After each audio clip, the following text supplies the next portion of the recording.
కట్టిన డబ్బులు మాకు, ఇటుకో ఇల్లుకి కట్టిన డబ్బులు మాకు, ఇటుకో ఇల్లుకి కట్టిన డబ్బులు మాకు. అందరికీ నమస్కారం అండి. కలెక్టర్ ఆఫీస్కి రావడానికి కారణం ఏంటంటే 2017లో ఇటుకో ఇల్లు నిమిత్తం అప్పుడు తెలుగుదేశం ప్రభుత్వంలో మేము అమౌంట్ కట్టడం జరిగింది. 2017లో 25,000 కట్టాం. తర్వాత 75,000 మున్సిపల్ కమిషనర్ గారి పేరు మీద ₹1,00,000 కట్టడం జరిగింది. అప్పుడు ఆనందరావు గారు టైంలో మాకు ఎవరికి డబ్బులు కట్టిన వాళ్ళందరికీ కూడా అక్కడ ఫ్లాట్లు కేటాయించడం జరిగింది. కరెంటు మీటర్లు కూడా మేము అమౌంట్ కట్టేసాం.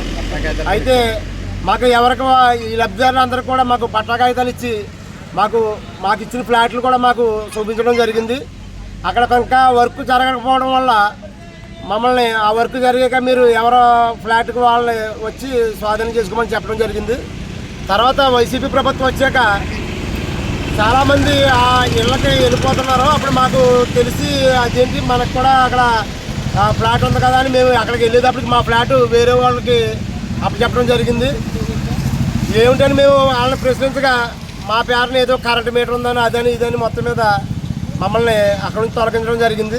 ఈ రోజుకి 8 సంవత్సరాలు అయిందండి. మేము ₹2,00,000 అప్పులు చేసి మరీ కట్టాం. మేమందరం కూడా నిరుపేదలం. అటువంటిది మేము ఈ వేటకు కూడా దానికి ఈ 8 సంవత్సరాల నుంచి ₹2,00,000 వడ్డీ నిమిత్తం కట్టడం జరిగింది. ఈ వేటకి మేము అలా కడుతున్నాం కాబట్టి కలెక్టర్ గారు, మున్సిపల్ కమిషనర్ గారు, పైన ఉన్న తెలుగుదేశం నాయకులందరూ కూడా స్పందించి మా డబ్బులు వడ్డీతో సహా ఇప్పించడం కానీ మాకు ఇల్లు కానీ ఇప్పిస్తారని మేము సభాపూర్వకంగా కోరుకుంటూ నమస్కారం.